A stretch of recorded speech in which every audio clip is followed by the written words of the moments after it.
फिर से लेके आए हैं आपके लिए आज बहुत ही अच्छा टॉपिक विकारी और अविकारी शब्द के बारे में। और व्याकरण का खास महत्वपूर्ण और मुख्य बिंदु है। इस मुख्य बिंदु को आज हम फिर से आपके सामने लेके आए हैं। देखिए, शब्द दो प्रकार के होते हैं। शब्द दो प्रकार के कौन से? पहला विकारी और दूसरा होता है अविकारी। अविकारी तो देखिए, जिसमें जैसे इसके अंदर संज्ञा, सर्वनाम,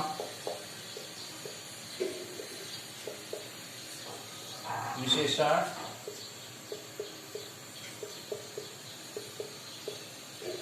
और क्रिया,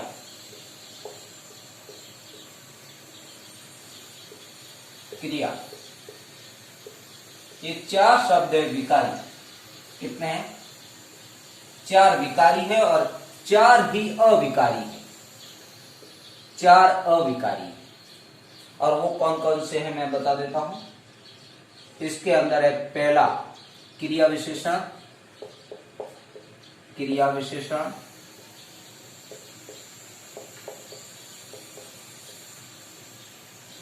दूसरा समुच्चय बोधक,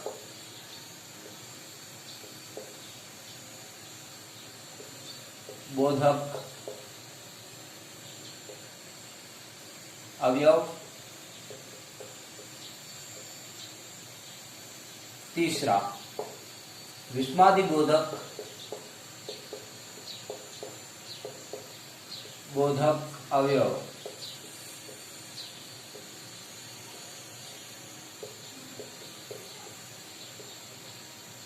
और चौथा है इसमें संबंधवाचक, संबंध बोधक अवयव।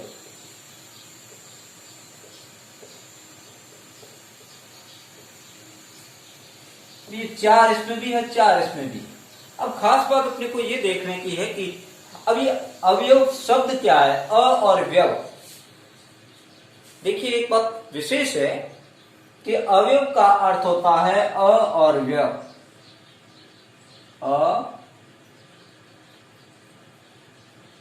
व्यय का अर्थ होता है खर्च करना। खर्च, अ यानी नहीं, अ उपसर्ग का अर्थ होता है नहीं, जो नहीं खर्च होता है। हाँ, तो दोस्तों, विकारी और अविकारी शब्द में विकार का मतलब क्या होता है?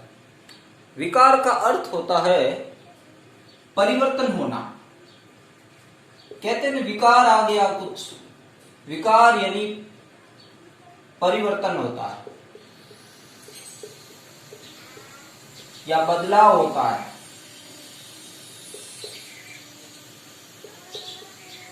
परिवर्तन या बदलाव होता है, उसको विकार बोलते हैं। और जिसके अंदर परिवर्तन या बदलाव नहीं कर सकते हैं उसको हम बोलते हैं अवयव या अविकारी। अवयव या अविकारी, इसका अर्थ ये है कि जैसे किन शब्दों के अंदर लिंग, वचन, कारक, काल, इन चार शब्दों के अंदर अगर कोई इनमें परिवर्तन होता है तब तो समझो विकारी है।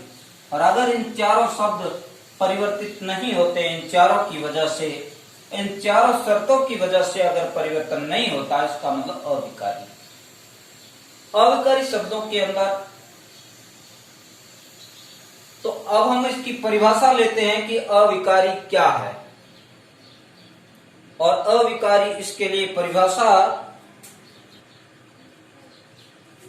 अब देखिए, अविकारी शब्द की परिभाषा देता हूं मैं आपको। अविकारी, अविकारी शब्द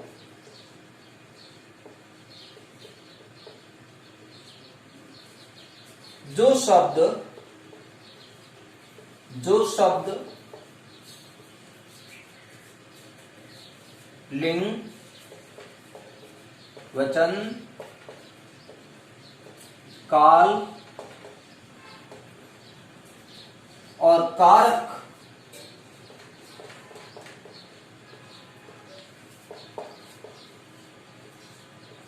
के आधार पर परिवर्तित नहीं होते हैं, परिवर्तित नहीं होते हैं,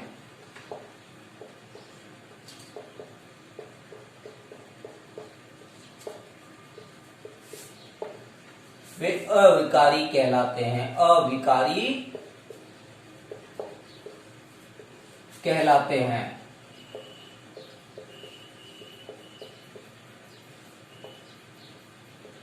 हाँ तो दोस्तों, अब इस बात को तो आप समझ गए कि अविकारी क्या चीज है। अब पहले देखो, जैसे संज्ञा है, संज्ञा की विशेषता बताए तो क्या कहलाता है? विशेषण। सर्वनाम की विशेषता बताए तो क्या कहलाता है? तो भी विशेषण।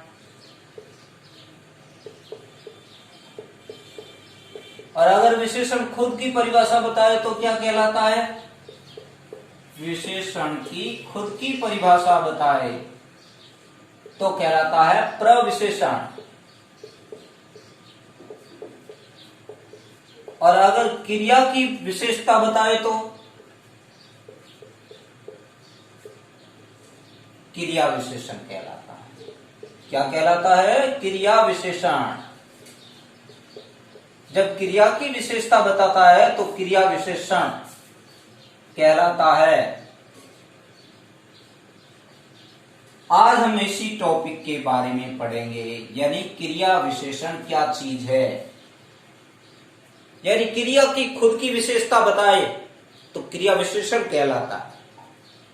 समझे दोस्तों? इस तरह से हम आज अविकारी शब्द का पहला बड़ा ही खूबसूरत टॉपिक है आपके सामने, क्रिया विशेषण। और क्रिया विशेषण को जानने के लिए, जैसे क्रिया की ही विशेषता बताए तो क्रिया विशेषण कहलाता है। संज्ञा सर्वनाम की विशेषता बताए तो विशेषण कहलाते। विशेषण खुद की परिभाषा बताए तो प्रविशेषण कहलाता है। लेकिन क्रिया की विशेषता बताए तो क्रिया विशेषण कहलाता है। आज हम इस टॉपिक्स को, अब क्रिया विशेषण को ज्यादा हम अच्छी तरह पढ़ने के लिए